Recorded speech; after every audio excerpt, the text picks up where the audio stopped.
का मिश्रण भी है और साथ में कर्मियों की बात भी ज्ञानियों की बात भी है। तो अगर अपनी जगह पे परमात्मा अथवा ये कह दें कि अपने अहम का त्याग करने से स्वरूप ही शेष रह जाता है, तो वो तत्काल प्राप्ति की बात थी।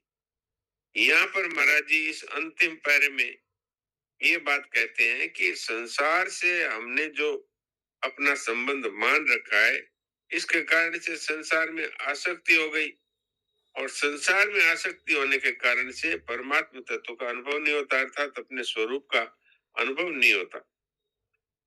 अब इसको मिटाने का सरल उपाय क्या है कि प्रतीति अर्थात संसार, इस प्रतीति को प्रतीति की सेवा में लगा दिया जाए, यानी संसार की वस्तुओं को संसार की सेवा में लगा देने से फिर प्रतीति का प्रवाह प्रतीति की तरफ हो जाएगा और स्वतः ही परमात्मा शेष रह जाएगा, अर्थात स्वरूप शेष रह जाएगा। सरल शब्दों में कहें तो वास्तव में अपना स्वरूप पहले से ही परमात्मा ही है।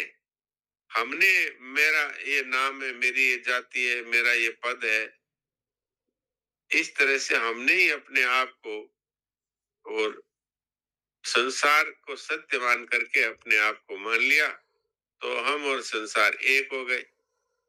जब हमें ये पता लग जाता है कि संसार है ये तो सदा ही मरने वाला है, तो फिर अपने स्थान पर आत्म तत्व को अथवा परमात्म तत्व को मानने में कठिनता नहीं होती। और इसका उपाय है काम आ जाओ कुछ मत चाहो। अभी जो प्रसंग चल रहा है उस हिसाब से। नारायण नारायण।